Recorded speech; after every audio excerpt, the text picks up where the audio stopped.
Olá, meu nome é Wagner Meira Júnior e sou professor titular de Ciência da Computação da Universidade Federal de Minas Gerais. Sou também um dos coautores do livro Data Mining and Machine Learning, Fundamental Concepts and Algorithms.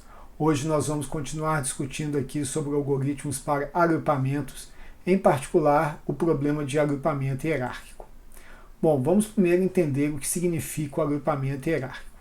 O objetivo do agrupamento hierárquico é criar um conjunto de partições aninhadas, que podem ser convenientemente visualizadas como uma árvore ou uma hierarquia de agrupamentos, que são muito conhecidos em outras áreas e mesmo na área de computação como um dendrograma ou dendrogram. Os agrupamentos na hierarquia, eles vão desde grupos bem grão fino quanto de grão grosso, no sentido de que os níveis mais baixos da árvore, ou seja, as folhas, consistem de pontos individuais que representam um cluster contendo apenas um ponto, enquanto os pontos mais altos, a raiz, consistem de todos os pontos em um único cluster. Existem técnicas como de abordagem hierárquica que podem ser tanto divisivas quanto aglomerativas. Neste capítulo nós vamos falar apenas das técnicas aglomerativas, ou seja, elas funcionam de baixo para cima. Nós começamos com cada um dos n pontos como um cluster individual e eles são agrupados repetidamente, ou seja, aqueles grupos de maior similaridade, até que todos os pontos sejam membros do mesmo agrupamento. Vamos entender um pouco mais o conceito de partições aninhadas. Dado uma base de dados D, contendo n pontos, onde cada ponto está representado num espaço D-dimensional, e um agrupamento C1, CK, que é uma partição de D. Um agrupamento A, A1, AR, é dito estar aninhado em outro agrupamento B, B1, BS, se e somente se o R for maior do que S, ou seja, há mais grupos em A do que em B, para cada cluster, e para cada cluster AI pertencente a A, existe um cluster BJ de tal forma que AI esteja contido em BJ. Nós vamos entender já como isso se processa, mas podemos observar que o agrupamento hierárquico ele vai gerar uma sequência de partições aninhadas de C1 a Cn. O agrupamento CT-1 ele é aninhado com o agrupamento CT e o dendrograma, né, é uma árvore binária que captura essa estrutura aninhada com arestas entre os clusters CI e CT-I e o cluster CJ que pertence a CT, o agrupamento CT, se CI é aninhado com CJ, ou seja, CI é um subconjunto de CJ. Vamos olhar visualmente como isso acontece. Aqui nós temos um conjunto de 5 itens e que eles foram aninhados e agrupados de forma hierárquica. O A e o B são os dois mais próximos aqui e inicialmente eles são agrupados. Na sequência nós temos o C e o D que foram agrupados e A, B e CD são mais próximos do que as distâncias em E, então nós temos a BCD. Finalmente nós temos o cluster final, que ele é a BCDE. De acordo com essa ordem de agrupamento hierárquico, nós temos aqui os vários agrupamentos e os seus alinhamentos. Então nós temos o C1, que consiste de cada ponto sendo um cluster. O C2 ele é muito parecido, a menos de que AB passa a ser um único cluster, satisfazendo aquelas propriedades de pertencimento que nós vimos no slide anterior. Na sequência, C3 diferencia em relação a C2 porque o CD passou a ser agrupado, também trazendo as mesmas propriedades de pertencimento. No C4, nós temos a BCD como um único grupo, o E como um grupo unitário, e finalmente C5 nós possuímos apenas um único grupo que contém todos os itens. Ou seja, dessa forma, nós conseguimos olhar o problema de forma hierárquica e nos permite, como nós vamos perceber mais à frente, também fazermos uma escolha de qual é o nível de distância ou o nível de separação que nós queremos e qual o número de agrupamentos resultantes. Uma das grandes virtudes do agrupamento hierárquico é exatamente essa de não ser necessário definir, por exemplo, o número de agrupamentos, como era o caso nos representantes. Aqui nós podemos definir um limiar de semelhança ou de diferença e garantirmos que os grupos que estão aqui representados vão satisfazer esses limiares de diferença ou de semelhança. Entretanto, esse ganho de informação e de flexibilidade, ele não vem de forma gratuita. Por quê?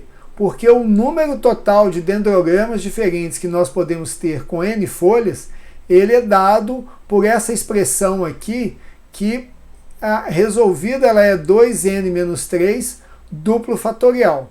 Não é difícil entender como que nós alcançamos um valor tão grande. Se o n é igual a 1, nós temos apenas uma árvore, se n é igual a 2, também duas árvores, mas se n é igual a 3, nós podemos ver aqui que já são 3 as possibilidades de organização dos 3 pontos como dendrograma. Daí percebemos como o aumento do número de pontos vai aumentar de forma muito rápida as possibilidades em termos dos dendrogramas a serem considerados. Bom, chegamos então a uma visão mais detalhada do algoritmo de hierárquico aglomerativo. Nesse algoritmo de agrupamento hierárquico aglomerativo, como mencionado, cada ponto inicia como um cluster em separado e nós vamos agrupar os 2 clusters mais próximos até que todos os pontos sejam membros do mesmo cluster. Dado um conjunto de cluster C1 a Cm, nós encontramos então a cada iteração o par de cluster CI e CJ e vamos criar um novo cluster CIJ, que é a união de ambos. A seguir, nós temos que atualizar o conjunto de clusters, removendo CI e CJ e adicionando CIJ, assim como as suas distâncias, as suas similaridades a todos os clusters, o que, como vamos ver, é uma tarefa inicialmente intensiva computacionalmente, mas que pode ser otimizada. Nós vamos repetindo este processo até que C contém apenas um agrupamento, ou então K agrupamentos que se desejam tenham sido alcançados, ou mesmo uma medida de similaridade aí que se deseje aplicar.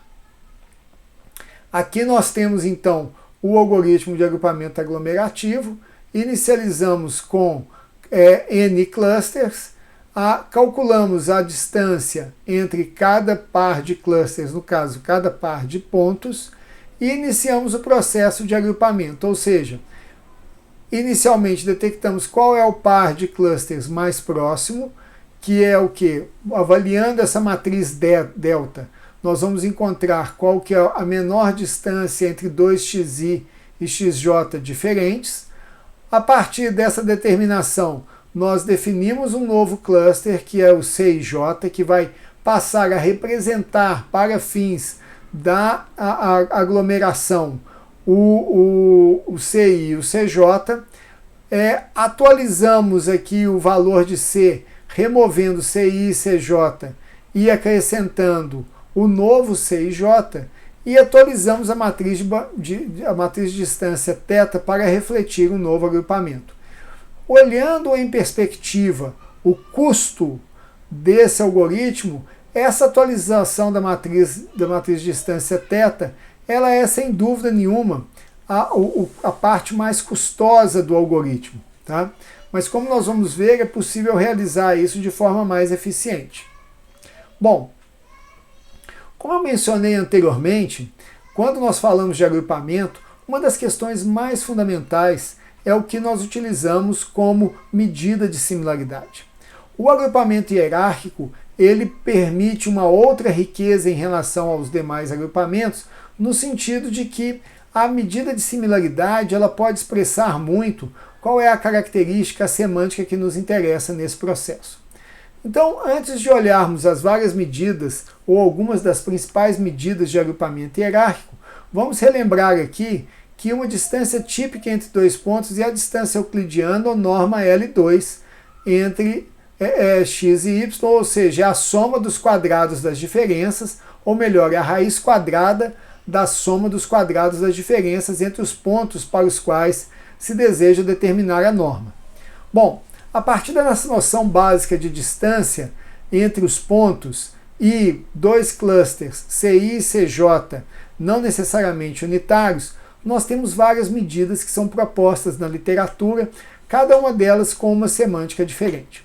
Então nós temos uma primeira medida que ela é chamada de single link, ou elo simples, ou elo único, ou seja, a distância mínima entre um ponto em CI e um ponto em CJ.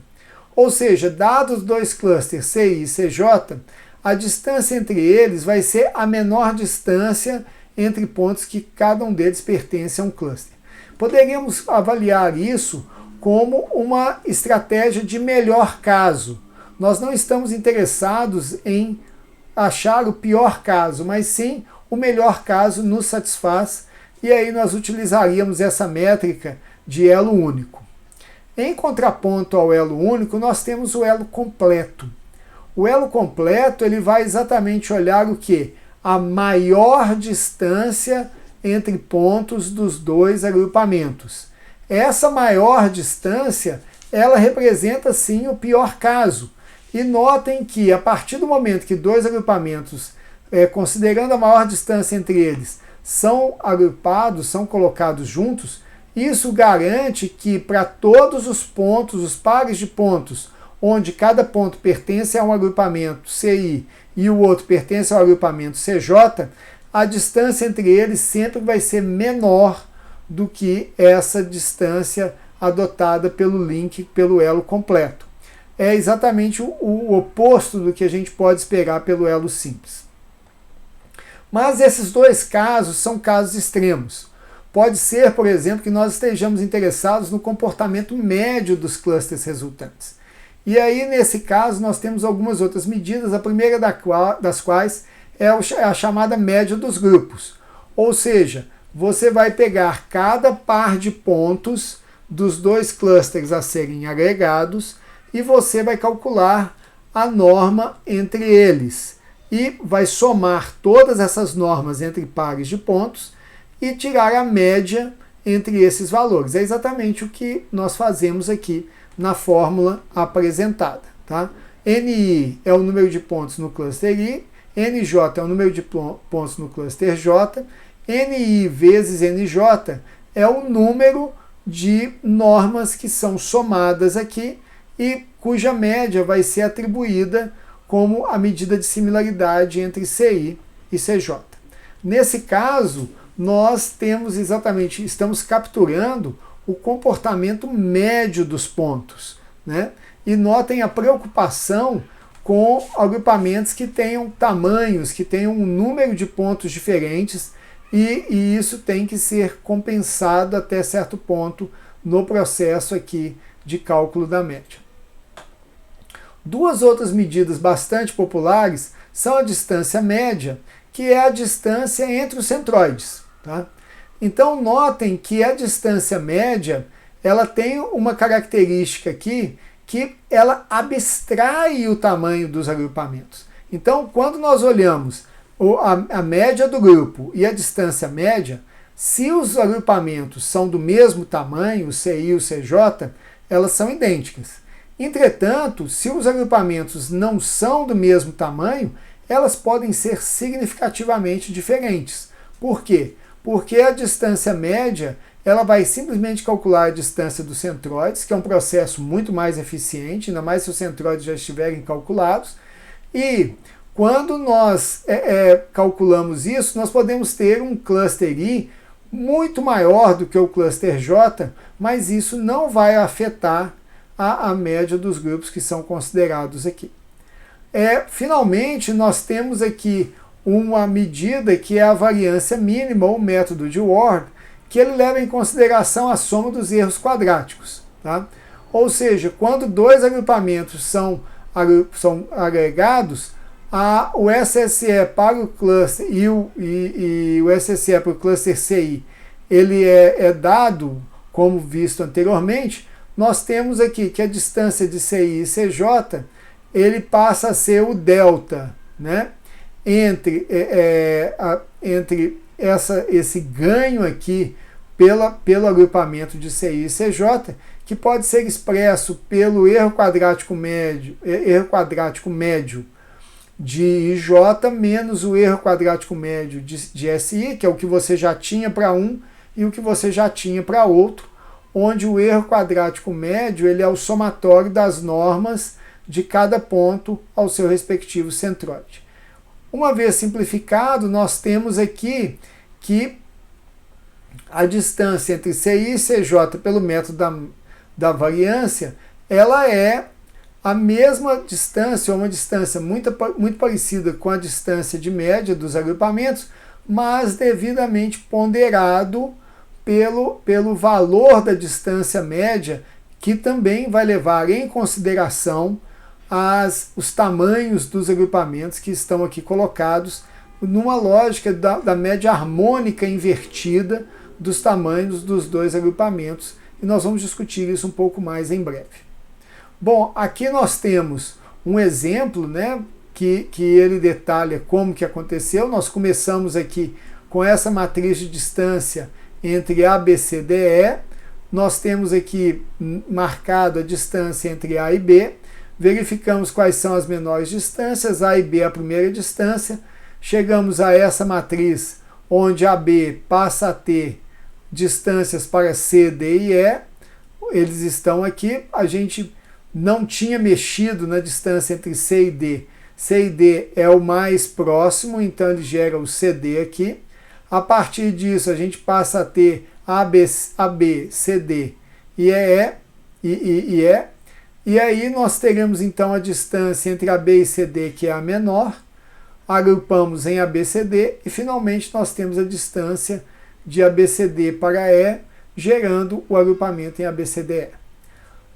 Nesse caso aqui, a distância de link elo único, ela vai o quê? Ela vai escolher as menores distâncias sempre e de forma a considerar o melhor caso possível. Um aspecto fundamental que falamos anteriormente é que o cálculo da atualização da matriz delta ele pode ser bastante dispendioso. Em particular, quando nós envolvemos o recálculo das distâncias entre os pontos, que esse sim, ou pelo menos a avaliação das distâncias entre esses pontos, que pode ser um número que cresce rapidamente de forma quadrática. Entretanto, foi proposto por esse grupo de pesquisadores aí uma fórmula que ela é muito eficiente para realizar esse processo e ela tem a complexidade do número de agrupamentos e não de pontos.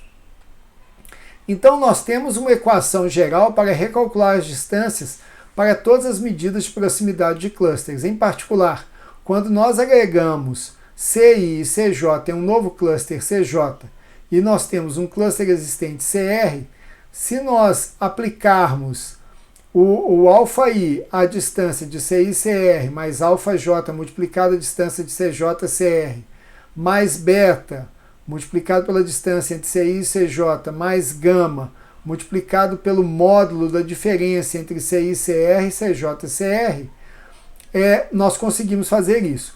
Notem que a fórmula de Lance-Williams ela é totalmente baseada em distâncias entre clusters que nós já tínhamos calculado anteriormente. Ou seja, nós nunca voltamos a calcular nada em termos dos pontos aqui.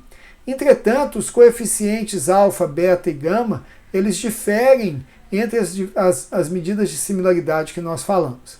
Aqui nós temos uma matriz que sintetiza como que essas medidas elas são esses coeficientes alfa, beta e gama eles são calculados para exatamente atualizar a matriz de similaridades entre agrupamentos. Podemos perceber aqui que para alguns casos são muito simples, são até constantes, para outros casos são bem mais complicados, e são esses casos todos que nós vamos olhar agora na sequência. Então vamos lá. Caso bastante simples, elo único. Então o elo único é que nós temos dois agrupamentos, CI e CJ, nós sabemos as várias distâncias entre eles, e nós queremos então determinar qual vai ser a distância do agrupamento CIJ a CR. Nesse caso, intuitivamente é muito simples, por quê? Porque nós queremos saber qual que é o mais próximo entre CI e CJCR. Se nós estamos falando de elo único, vai ser um dos dois, né? Então, aquela fórmula do elo único que foi apresentada e ela é expandida aqui, ela é basicamente um velho procedimento aritmético para achar o mínimo, que é o quê? Você pega metade do primeiro número, metade do segundo número e subtrai o módulo da diferença entre eles dividido por 2. Então é fácil a gente ver, vamos supor que o número sejam 2 e 4. Aqui é 1, aqui é 2, 1 mais 2, 3, 2 e 4, 2 por 2, 1, vai ser igual a 2. Tá? O elo completo, ele é exatamente o reverso. Ele vai usar o mesmo tipo de procedimento aritmético, mas agora para achar o máximo. Então notem que a única diferença entre eles é esse sinal mais, que aqui você vai somar a metade da diferença entre os valores, enquanto que aqui você subtraía. Ou seja, aqui você vai obter o valor máximo entre CI e CJ, enquanto que aqui você vai obter o valor mínimo entre CI e CJ. E nenhum outro ponto tem que ser realmente considerado. Por quê? Porque eles já estão sendo considerados à medida que nós, utilizando o argumento do critério, nós descartamos um valor ou outro. Na sequência, nós temos aqui a média de grupo, e o que ela vai fazer, como nós já temos os valores entre todos os pares de pontos, é ponderar a distância pelo tamanho do agrupamento. Ou seja, nós já temos aqui representados pelo delta de CI e CR todas as distâncias entre o cluster I e o cluster R, o mesmo para o cluster J e o cluster R. Só que o número de pontos de CI pode ser diferente do número de pontos de CJ. Essa expressão aqui colocada, ela vai exatamente te dar a proporção de pontos em I em relação ao total dos dois, do novo cluster que está sendo colocado, e a proporção dos pontos de J em relação ao novo cluster. Nesse cenário, o que nós temos? Nós vamos ponderar essa distância, era como se ela se repetisse essa razão, né, definida por vezes, de maneira que a nova distância, considerando a métrica de média de grupos, ela vai ser uma soma ponderada. As duas últimas métricas nós podemos seguir raciocínios parecidos, às vezes um pouco mais complexos, mas que têm a mesma lógica. Então, quando a gente fala da distância média, lembrando que a distância média é a distância entre os centroides, como que isso é colocado?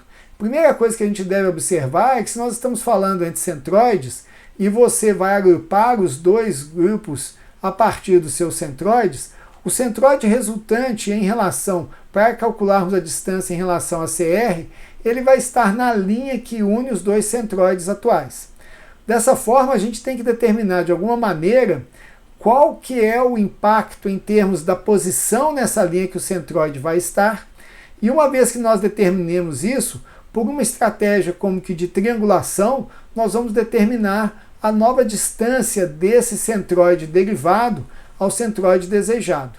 Então aqui nós temos, considerando a distância entre CI e CR, temos uma lógica muito parecida com o Group Average, aqui também, ou seja, nós vamos ponderar quão mais próximo de um ou de outro o novo centroide vai estar, e finalmente nós fazemos aqui uma compensação pelo fato de que se ele vai estar, vamos supor que seja um triângulo, e o CR esteja posicionado aproximadamente entre o CI e o CJ, então nós temos que, de alguma maneira, compensar, seja para diminuir, ou, dependendo do caso, até para aumentar a nova posição do centroide de IJ em relação ao CR, que é colocado aqui dentro dessa medida, e nós temos aqui a medida delta de CI e CJ, que é exatamente a distância entre os dois centroides aqui, para balizar essa triangulação que é colocada. Finalmente, a medida de Ward, ela diz o quê? A diferença de SSE do novo agrupamento, que é a medida que nos interessa, é uma soma ponderada da variação dos SSEs para os clusters originais, ajustado para o fato de que NR, ou seja, o tamanho do cluster para o qual se quer definir a distância, ela é considerada 2 vezes. Então isso é bem tranquilo de ser observado aqui. Nós temos aqui, no primeiro caso, quando a gente fala de CI e CR, nós queremos avaliar aqui qual é a importância da distância de CI e CR, quanto que ela contribui para a variação do SSE, o mesmo para CJ e CR, e como o NR, intuitivamente, embora matematicamente pode ser mais complicado que isso, como o NR ele foi somado aqui 2 vezes, ele é subtraído em relação à função da distância de CI e CJ, para exatamente promover esse ajuste. Bom, aqui nós temos então o uso do elo completo, ou seja, considerando os piores casos. Nós temos a tabela de contingência aqui das 3 flores e também das categorias representadas por círculos, triângulos e quadrados. E nós percebemos que, como é de costume, a íris setosa ela é bastante diferenciada em relação às outras, mas infelizmente íris virgínica e íris versicolor elas são um tanto quanto confusas aqui no processo e não são devidamente identificadas, havendo pelo menos 14 pontos, 15 na verdade, que são posicionados, que são alocados de forma indevida aos agrupamentos. Tá? Bom, com isso nós concluímos aqui o tópico de agrupamento hierárquico e prosseguimos para o capítulo 15 no próximo vídeo.